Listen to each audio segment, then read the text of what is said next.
So my name's Justin Moore. So I'm a trombone player professionally. So I do play with Symphony and C every once in a while. I used to teach with them as well quite a bit. I play trombone in all sorts of settings, or at least I certainly did a lot more than I have recently with what's been going on. But I also have a bit of a different side of me, and that is that I have made websites for musicians and helped other musicians who have their own websites sort of learn a little bit more about that. That goes way back to my days of when I was a student and I used to work doing some software training. So I've always sort of had a bit of a nerdy, techie side of me that I've enjoyed, and that's been really helpful as a musician, sort of trying to, you know, basically get your best self out there into the world with how important everything digital is nowadays. So, and I know Sasha well from many different performance scenarios, both in orchestras and in bands, all sorts of stuff. And I know he's got a lot of cool stuff to share as well. So I'll let him talk about himself. Go for it. Absolutely. Thank you very much, Justin. It's a pleasure doing a class with you about this important stuff like social media and like everything what happens on the web, like literally changing things these days. Yeah, my name is Sasha Key, and I'm musician. I play professionally violin and the viola. I play in Symphony and C, subbing with Chamber Orchestra, Philadelphia, Philly Pops, many other ones. Also, I started to produce music on my own, more in like EDM, trance, like deep house. And I also play with the band 49 Burning Candles, which is Philadelphia local raising bands. And we have release of our full EP, which is like 8 songs. We recorded it back in January. We're gonna release it this week on Saturday and play the festival, online festival as well. Yeah, and I'm as well as when I graduated, I got really interested in social media. I got deeper into that because it's one of the greatest tools uh, to promote your career forward and to share and connect with people, like-minded people in the world. So that's what I'll try to share with you today, guys. Cool. So I thought maybe it could be cool to share a story or two about how like an online presence has affected us. Hmm. I'm happy to share one or two, and maybe if you want to too, you can, Sasha. But Absolutely.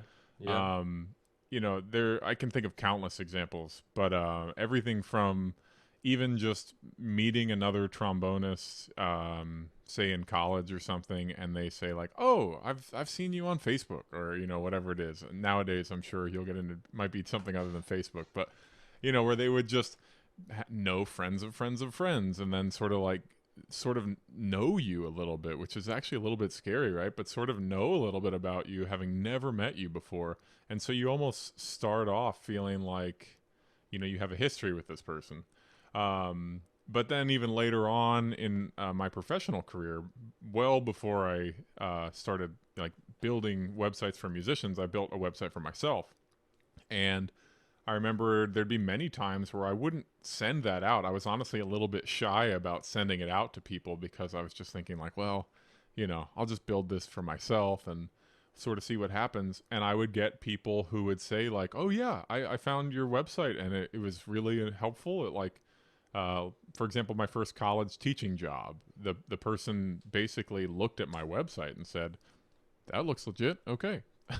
and and hired me for a job because of it, essentially, or at least it played into that decision. So all along the career, from young student to currently, I still definitely, maybe more than ever, benefit from having this online presence. So, what about you, Sasha? What have you come across like that? Yeah, absolutely. So I was working with the brand Red Stands and was doing promotions for them, and that was an interesting experience. Um, Pretty much the way it works is the company finds influencers, so like anybody, pretty much they think they will benefit like from the audience, and they will either ship you the product for free and ask you for reviews and certain amount of pictures. That was an interesting experience, but as well as what Justin was talking about is just connecting with people and uh, sometimes meeting somebody who just saw your stuff somewhere online. It's pretty amazing. Just helps you to reach so many more and pretty much more people than you could possibly be able to. And in this way, like any online presence, pretty much being like your first impression of yourself, which we'll probably talk a little bit later. Yeah, for sure. So what maybe let's dive into the social media stuff. Why don't you talk about um really whatever you have in mind, but I'm curious for sure cuz I'll admit social media is not my strong suit, you know. I've benefited a lot from various parts of it, but I don't keep up with it nearly as much as I know you do, Sasha. So I'd love to hear more about, the platforms nowadays, what you think is important, content, all that kind of stuff. Yeah, absolutely. Let me see. I create a little slideshow here, and let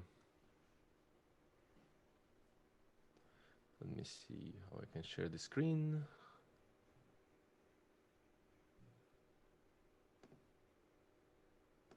Oh, do you need me? I might need to enable it. Let's see. Who can share? Everybody can share. All right, so you're allowed. Here you go. Here we go. Can you guys see it? Yeah. Yeah, wonderful.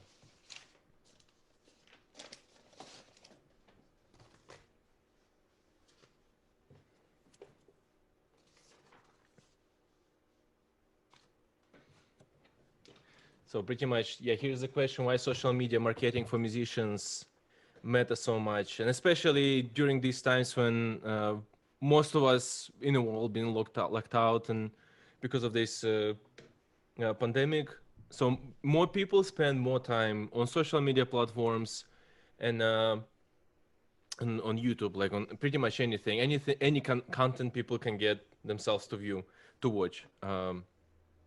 The absolutely positive sides to it, and of course negative sides. The negative side of social media is, of course, the way it makes us feel, because when people share something, they never share something like let's say the difficult process which gets them there. Most of the pictures we would see is something like the beautiful life of somebody, or like somebody is super successful, like somebody is playing like super great.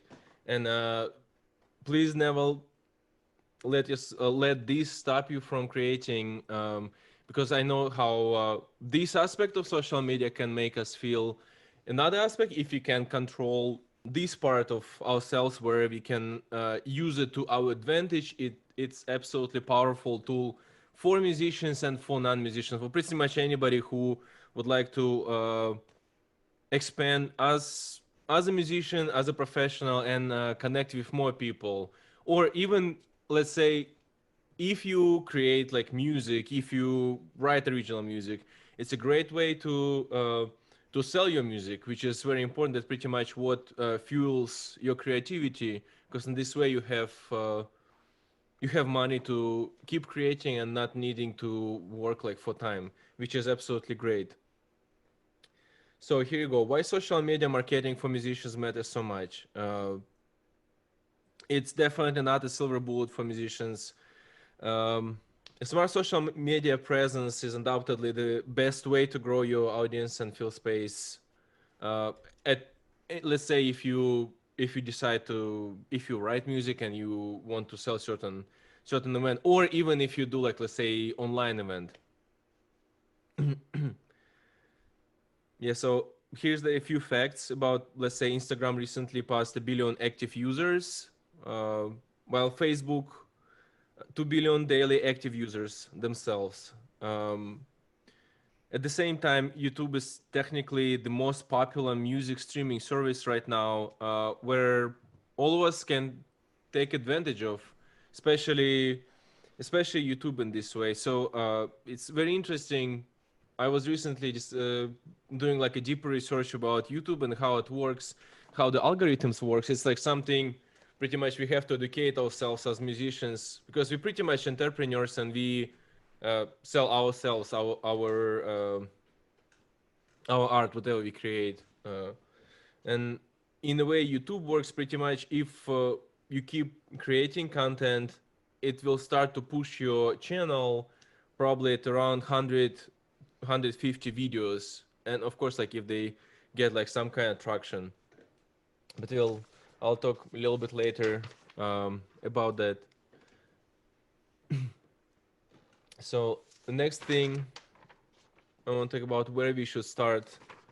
Um, as we already mentioned earlier, any online presence is kind of like either first or second impression to potential either buyer of, or like somebody who would book you to the gig. And it not necessarily have to be something local. It can be something pretty serious depending on the level, of course. And so I would like to talk about where we should start. And here it goes. Next slide. The best way to start is optimizing your profiles. It can be pretty much every social media. Let's say it would be TikTok or Instagram, Snapchat. It has a place where you can either share your link to your bio to something absolutely new. Let's say you create a new song, you can share the link there. So that would be a great way to share it with people and make it easier for them to reach the music. Second, your profile pictures and covers. For that matter, there is a great website, Canva, which I'll show a little bit later. So it really helped me in creating content, in creating stories for, let's say, Instagram. It's a very easy way, and it's just drag and drop. It fits perfectly. You don't have to spend much time learning about it. Next thing would be ensure that any and all profile information is accurate and up to date, which is of course also important because people, they want to have like right links, they want to have just pretty much right information. Especially in Instagram, the way it works, like the way they change algorithms, it's let me see, I'm showing my profile right here.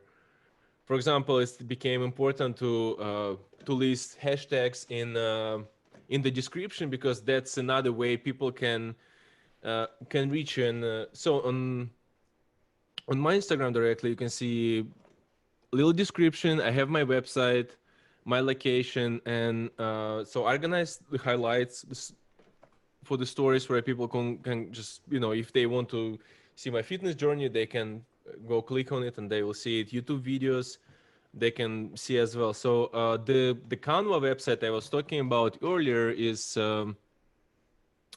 pretty much helps you do something like this. So I made all these videos, like short videos, with the description, with swipe up arrows going up, so that it can directly navigate my followers to the video on YouTube. It's another thing I'm going to focus my attention more. And switching to business account, what I mean by that is that if you go to the menu, settings, let me see, profile. I know exactly how to do it.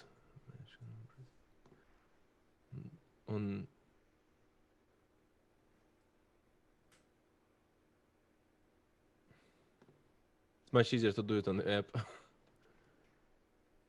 But so pretty much on the Instagram, I can look it up later and after the class exactly explain how to do it. But you go to settings and you can change your profile from just like private account or just like a regular account to business account, which helps again, it helps you to see to track pretty much like the amount of people, the time, and helps you to discover like the better time to making your post so they can reach a wider audience. In a way, like the algorithm these days is working in a way that it became much more difficult to get to the top let's say to explore page. And the way it works that Instagram pretty much counts the amount of engagement with the certain post compared to the amount of followers. And it's pretty much great thing because like really helps to promote certain posts a little bit even faster. But at the same time could be also difficult. That's why like these tools like switching to business account could be very helpful in seeing like where the most of the people staying at the certain pretty much what time they're visiting the most, like you have the most followers. Certain examples of pretty good profiles organized, so you can see this profile. So there is all the information correctly described, like, and of course it's like verified, and location, website. Here's a Blink 182 profile from Instagram. They talk about like all the late, pretty much about all the news, like when they have tours, where to find their tickets. And here's the screenshot from Canva. Absolutely amazing website where you can upload your media. You can edit it. You can create beautiful content without too much knowledge and let's say working in Photoshop. So here's the website. Use it extensively. So technical aspects of content creation.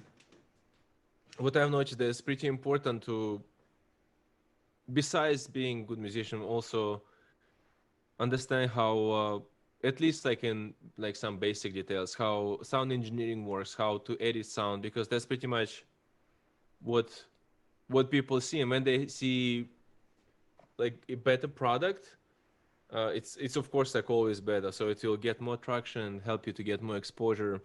um, Personally I use like for example if I need to create something quick and I'm on the go, I would use one of my external mics, which connects to my iPhone, and it's MG Shure, it's Shure mic, MV88. I'll also drop a link later. um, that one just helped me a lot. Great sound quality, and you can post immediately right after that. You don't have to do much editing; it will be all ready to go.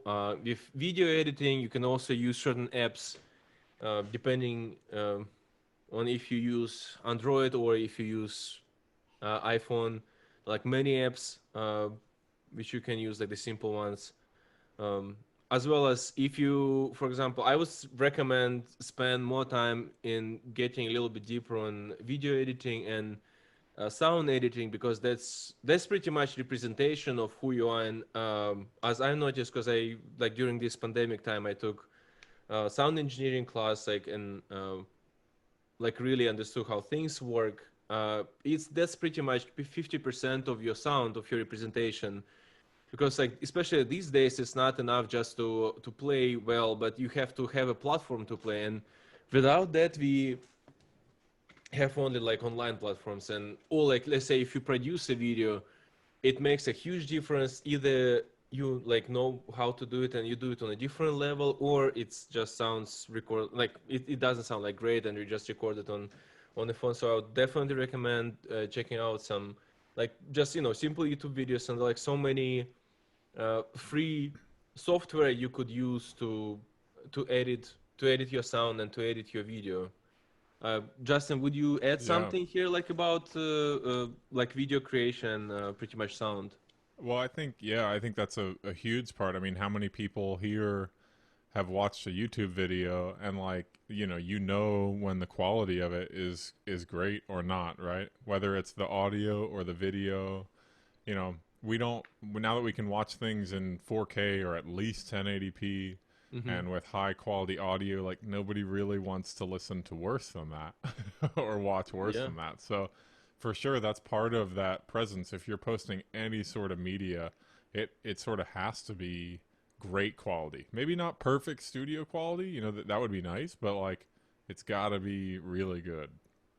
Yeah, absolutely. And the higher quality of the video the better effect it's gonna have on a listener or viewer. So and deeper the person can get into the art you create. That's absolutely huge. And again, like third, learning new skills. Here I would just put like that in general, like learning not just being a musician and playing music, but thinking about yourself as pretty much a personal brand. And that would also involve knowing a little bit about entrepreneurship and knowing about how to edit sound, knowing about how to promote yourself. And like each of these areas, they're pretty huge, but having basic understanding of it would like really help you to move forward in your career. Yeah, I do think while you're pulling that up, I do think it's like marketing. You know, I mean, your online presence Mm-hmm. is you being put forth to the world. So, you know, how would a business market themselves or a product? They wouldn't look good, you know. And so the same way you as a musician want to come across to people. Absolutely.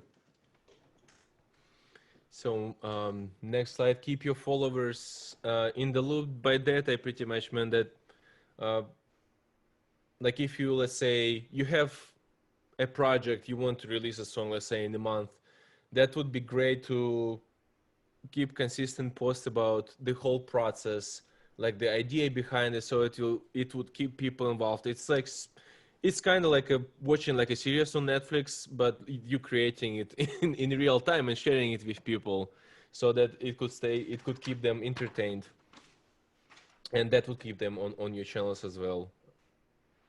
Um, next.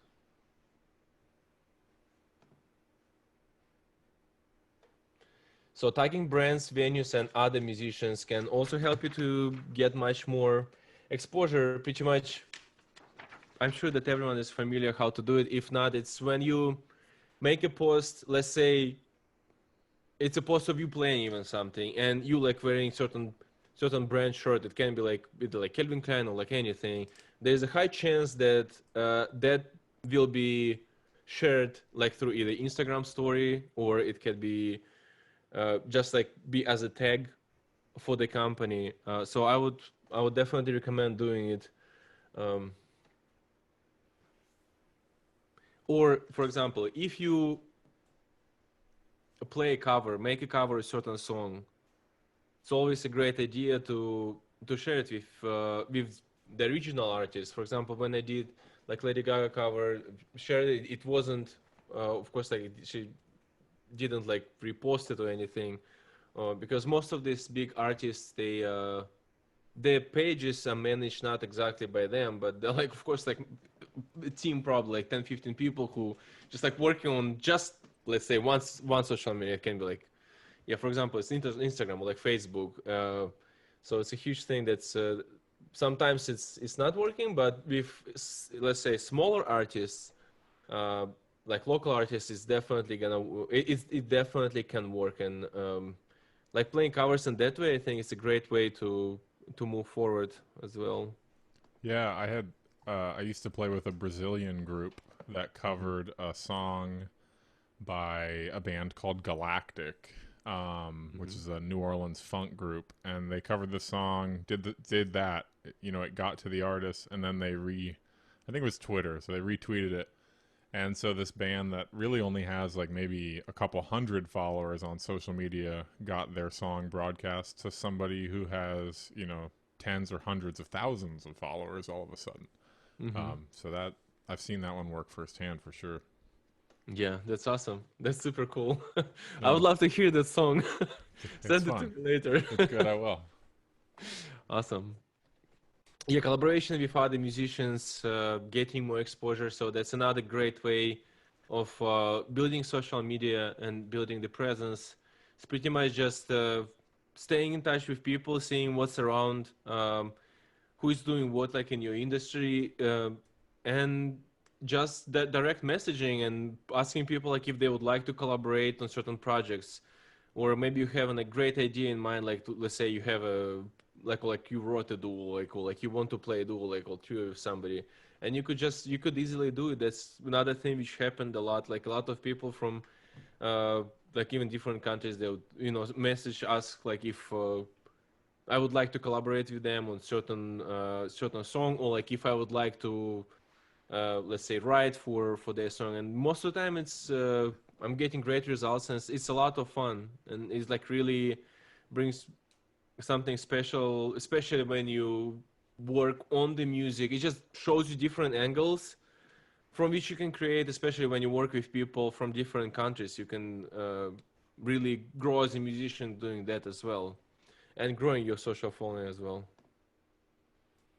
Interacting with your audience, so that's a big thing. If, for example, you're building profile, and people, let's say, comment on your like pictures, or like on your videos, or like sending you direct messages.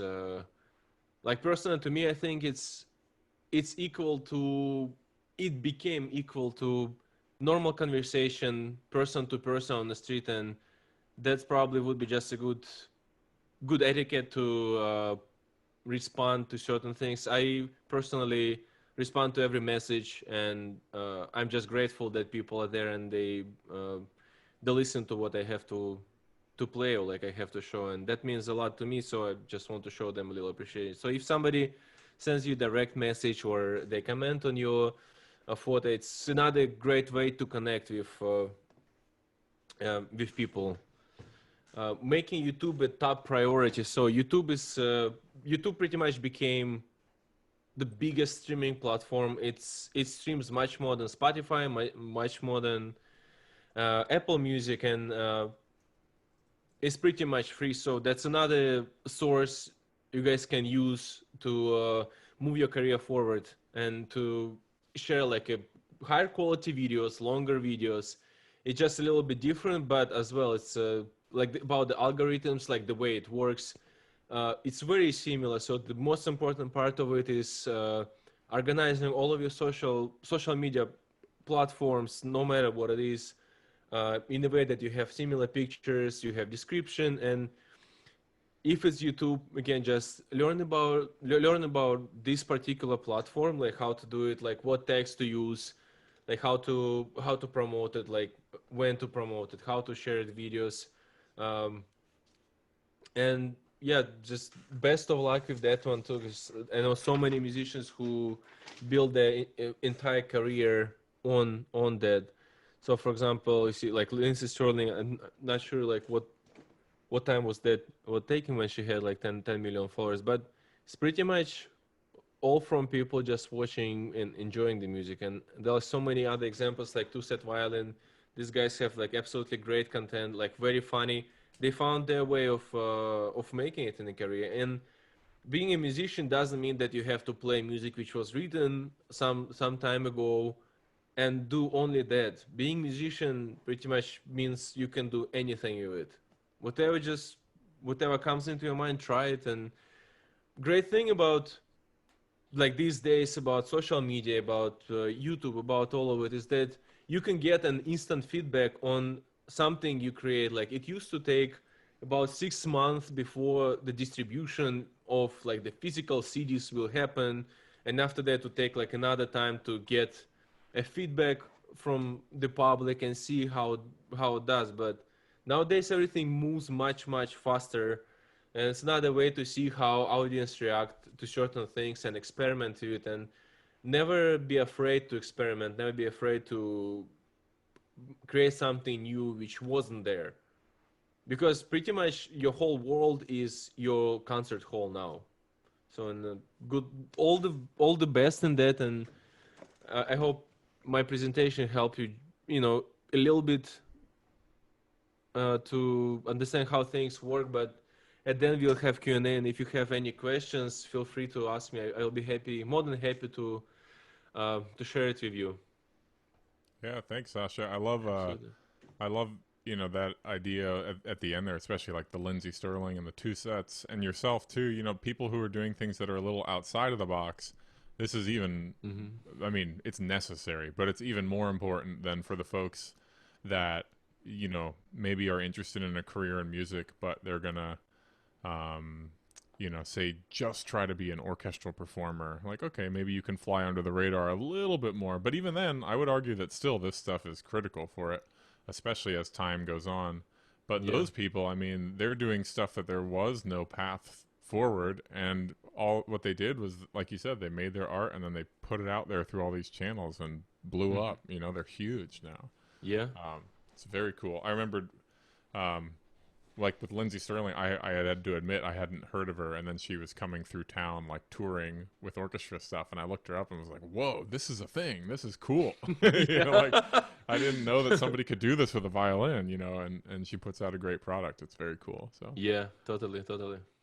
Absolutely. well, I'll switch gears a little bit and talk about some website stuff. We will have time for Q&A at the end.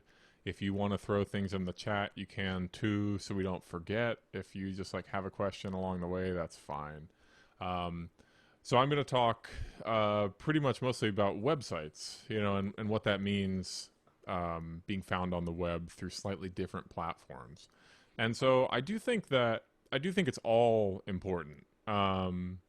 I think depending on where you are in your career or what your goals are, some are more important than others. So different platforms, whether it be, social media, Instagram, YouTube, uh, Google search results, your own personal web page, right? Like they're all different things on this sliding scale of importance. So it sort of just helps to know a little bit about everything. And then as you go along, you sort of decide what's really important for you.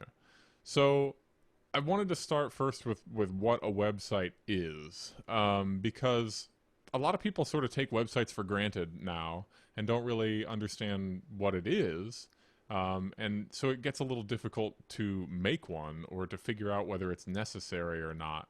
So a website is essentially just a file stored on a server, and what that means is you all have files like your music, your PDFs, probably stored on your computer or on your phone right now, right? You have photos saved on your phone, all of that. All it is a file stored somewhere.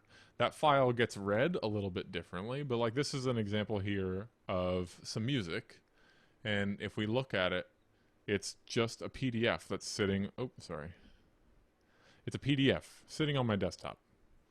And so, but it's right now, it's sort of functioning like a website. Like my web browser, Safari in this case, is finding this music. And it has an address, just the same way you might type in, twosetviolin.com or whatever their website is. It's probably not it.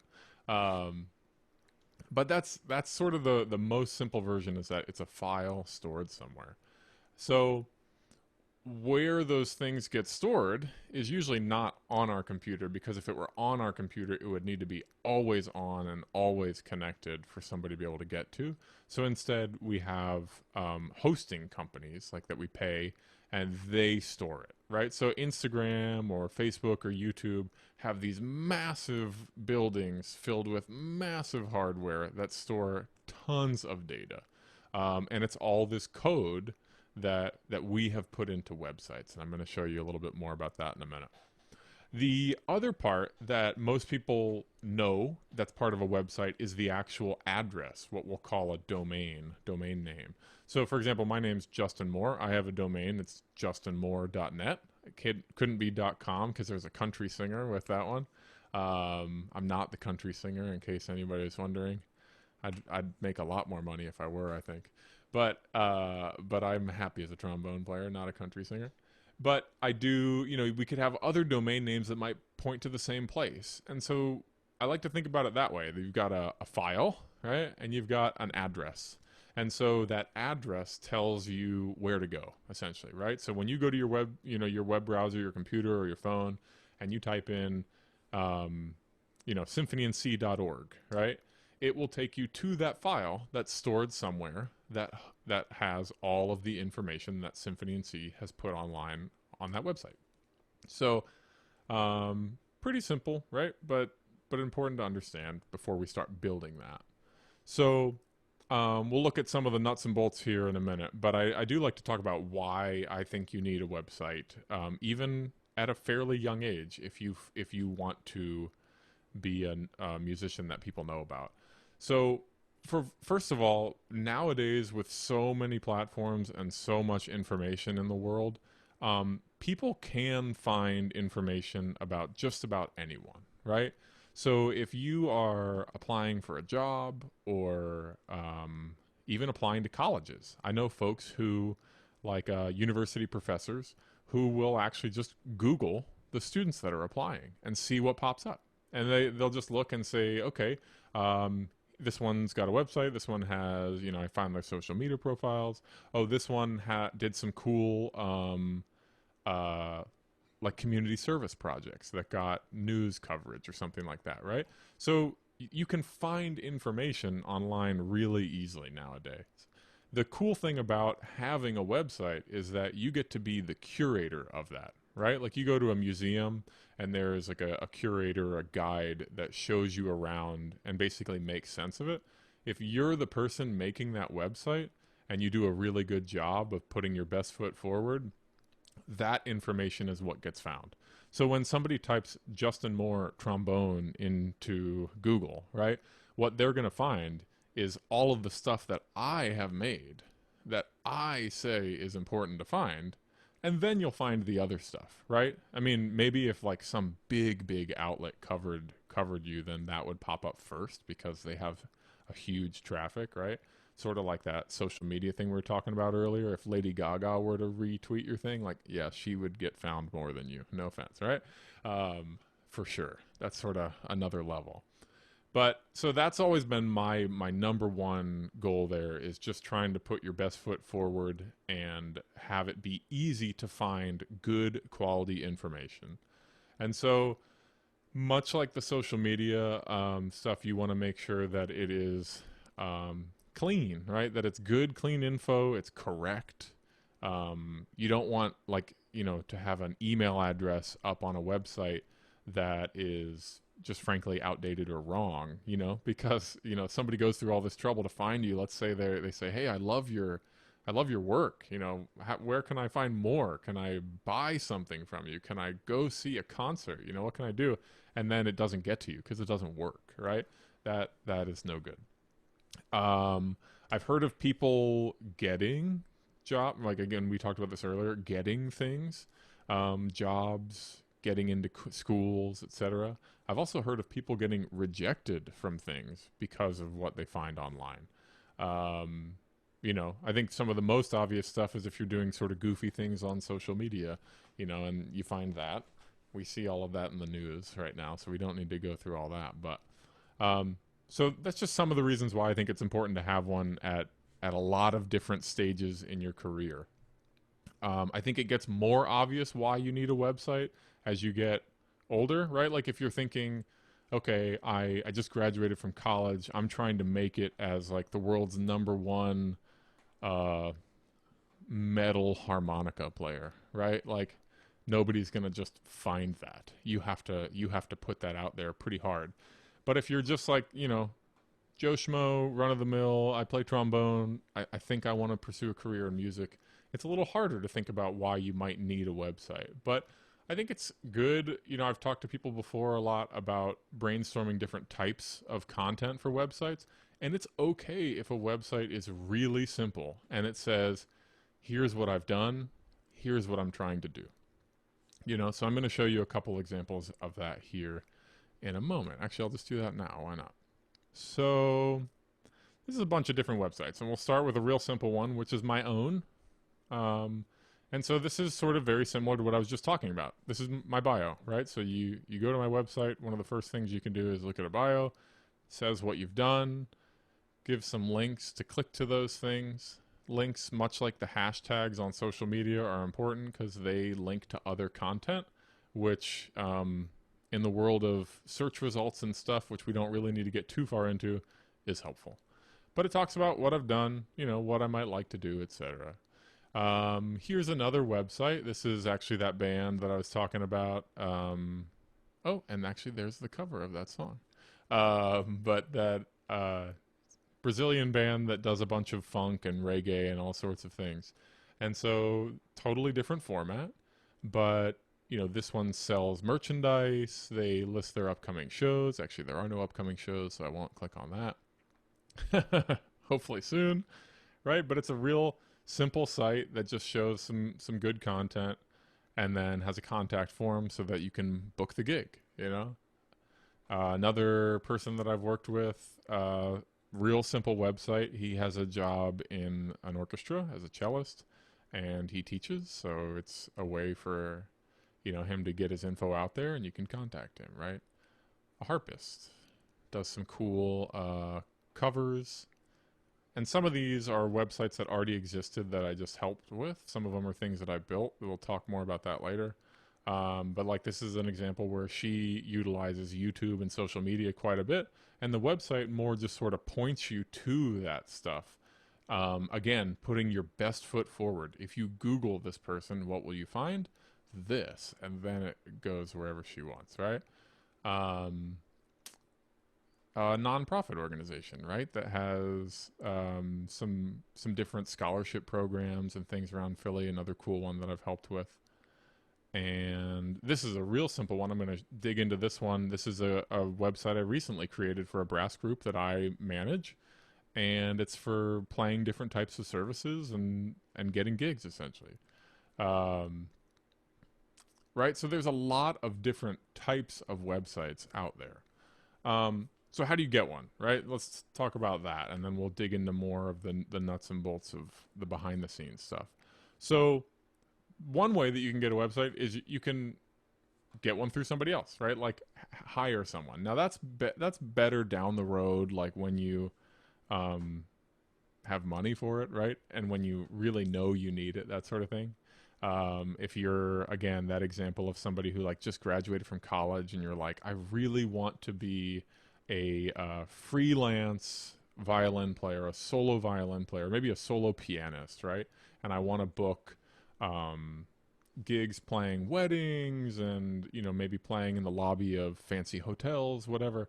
That's where you might say, okay, this is an investment where I'm ready to spend a little bit of money to have the best quality website possible by somebody who's much more qualified and smarter than myself, right?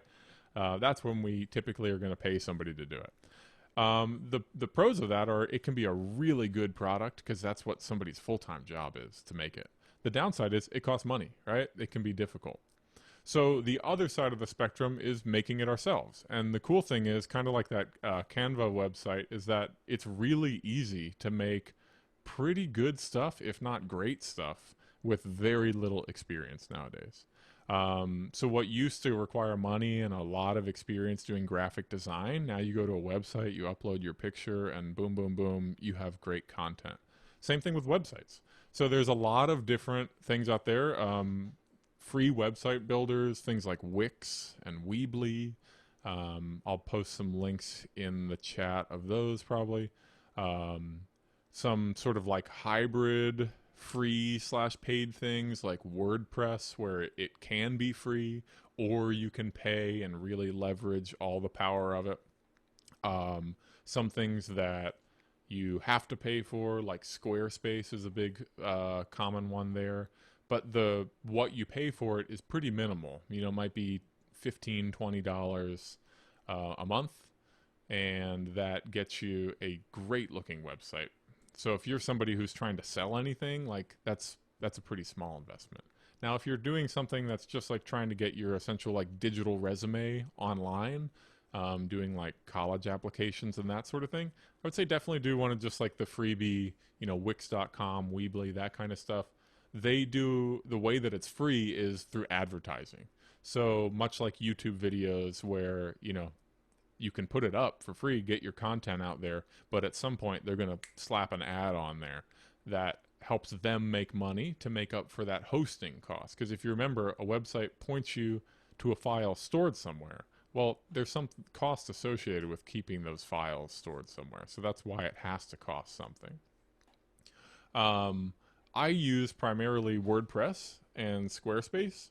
WordPress is my favorite, and I build all of it through that. But even the free ones like that, if it's not supported by ads, there is a cost. So like WordPress doesn't cost anything, but I do have to pay for hosting and I have to pay for my domain name like I talked about.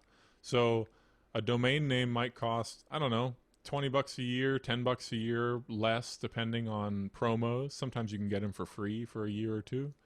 And hosting can cost anywhere from $3 a month to hundreds of dollars a month, depending on what you need.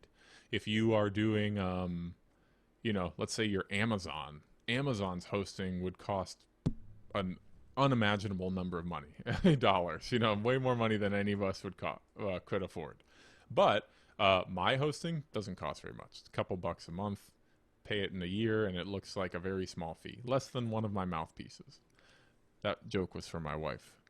Okay, so now let's look at some of the nuts and bolts of a website for a minute.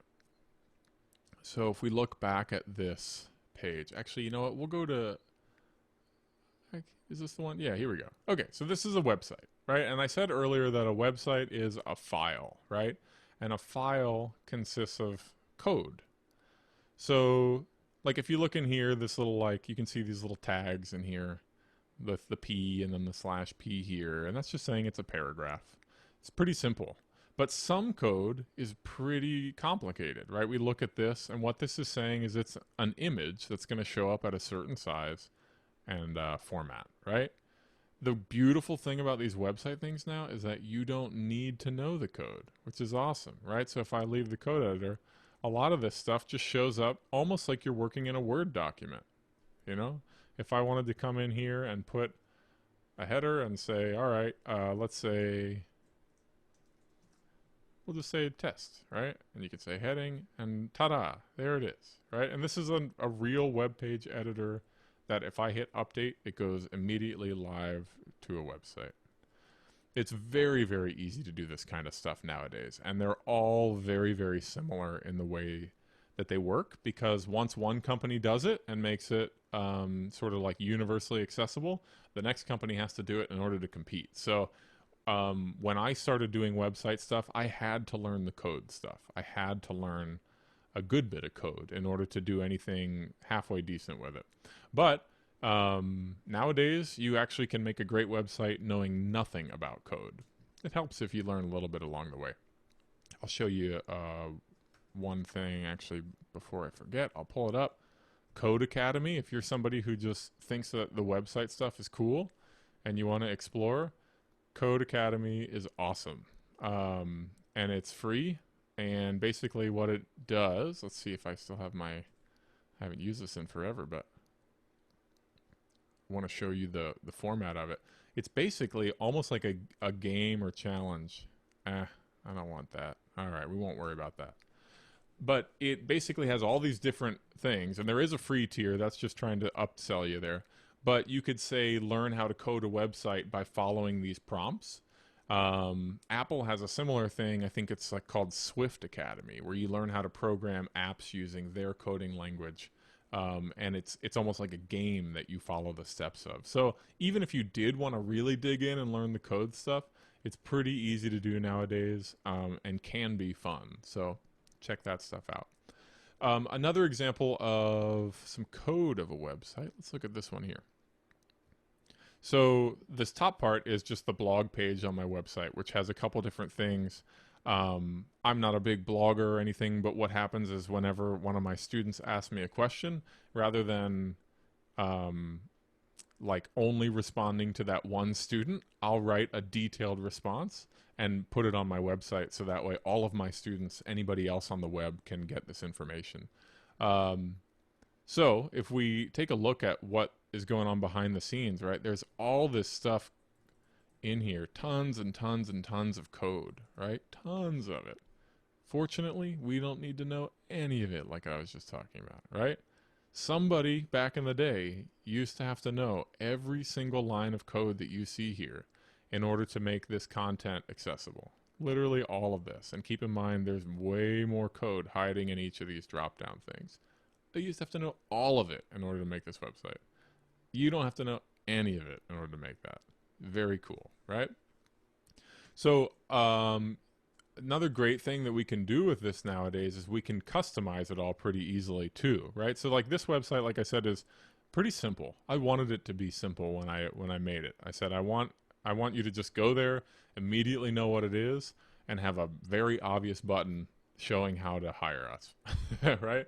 Um, if I wanted to customize it though, it's really easy to just go in. This is WordPress again, and they have all these different themes I could try out that look a little bit different, and let's say, um, I don't know, let's check out Sprex, right? And so we can hit preview. We can see what the basic theme would look like.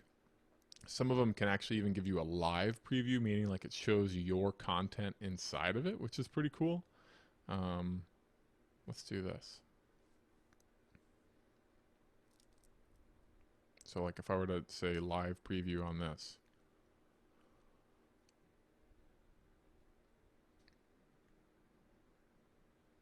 right? So I could immediately see what would happen if I activate this theme and it changes the background color, the font, the sizing of the photos.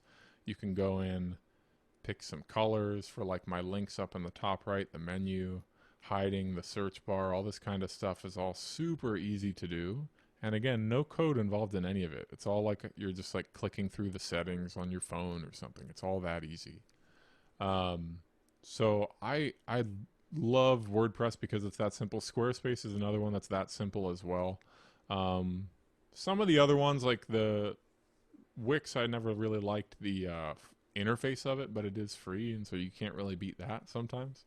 So let's talk about real quick the idea of sort of a hybrid approach. And so here's what I mean by that, meaning you can do it yourself with your website, but maybe you get somebody to help you along the way, right? And that's essentially what I do on the side because I don't have the time to be a full-time web developer. I don't want to do that because that's a full career. I want to play trombone. I love music, right? So some examples are there's a lot of cool websites out there where there are people who do even more web development stuff than I do at really cheap prices. So like you could check out one of these website things and say, oh, I want to build a WordPress site. I don't really understand this part of it. I think I get it. And honestly, like Sasha was saying, you can look up a quick YouTube video and find a lot of this information. But then you could say, okay, I figured out how to get the site together.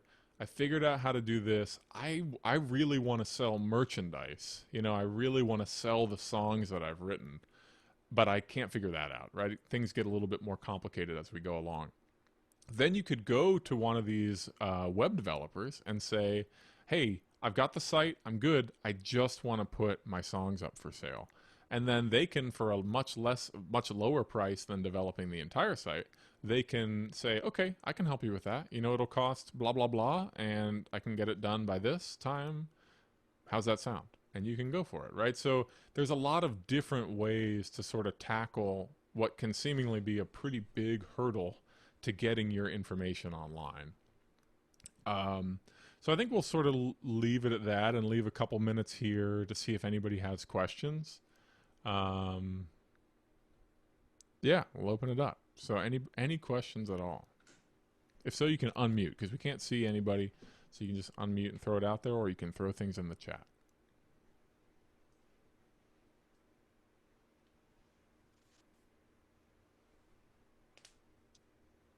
Hey, Christopher, you got a question?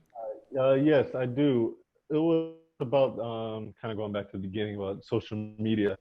So you gave like a little description about like what not to do, like just don't goof around. But can I get like a little specifics of like kind of the do nots of like social media of showing yourself off as a brand?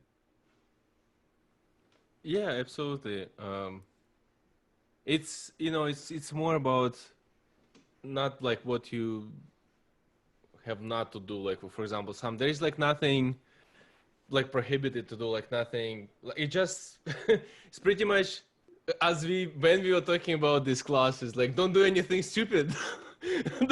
That's as simple as that. I know it's funny, but just because like pretty much now like any information can be discovered by anybody, it can be saved by anybody.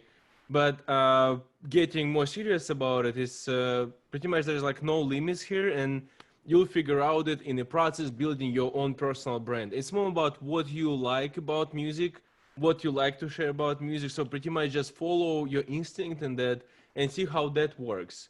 But there's like nothing like certain music you can't play, because there is always an audience for a certain type of music. Like anything you like creatively, yeah, like go ahead and do it. Yeah.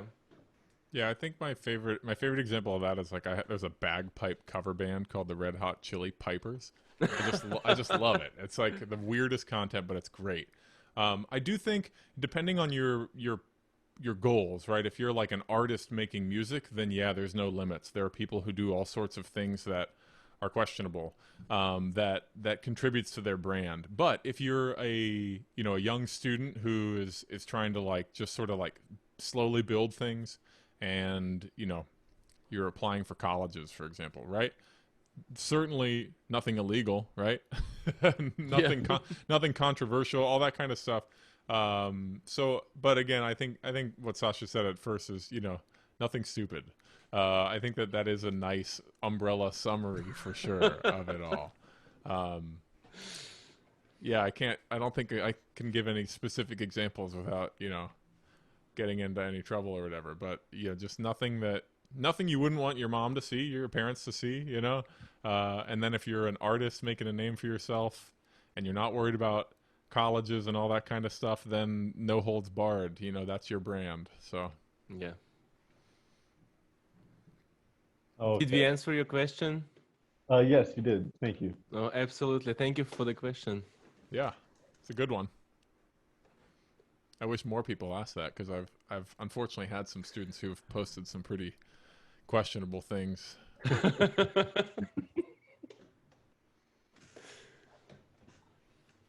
Fortunately now for folks, you're coming up in this age of technology where there are so many options, and you do have control of what gets put out there from the way up. Folks like myself, I'm a little bit older than some of you guys that are in this camp, and that was just when social media was starting to come around, so we didn't really know what it was going to evolve into. I guess in a way we still sort of Hmm. don't, but so those posting stupid things was sort of more easily done without realizing the repercussions. I think most folks nowadays sort of understand pretty easily what you should and should not put online because it really is findable, visible by anyone. Hmm.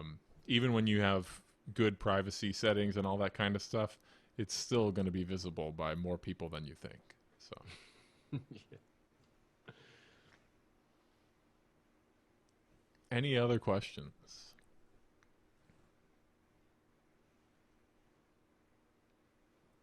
Cool.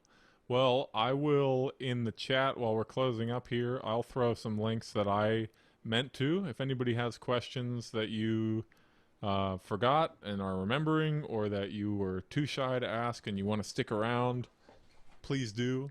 Otherwise, thanks for joining us, and there'll be some more cool content coming down the line. So, thanks for coming. Yeah, thank you guys. Thank you, Justin.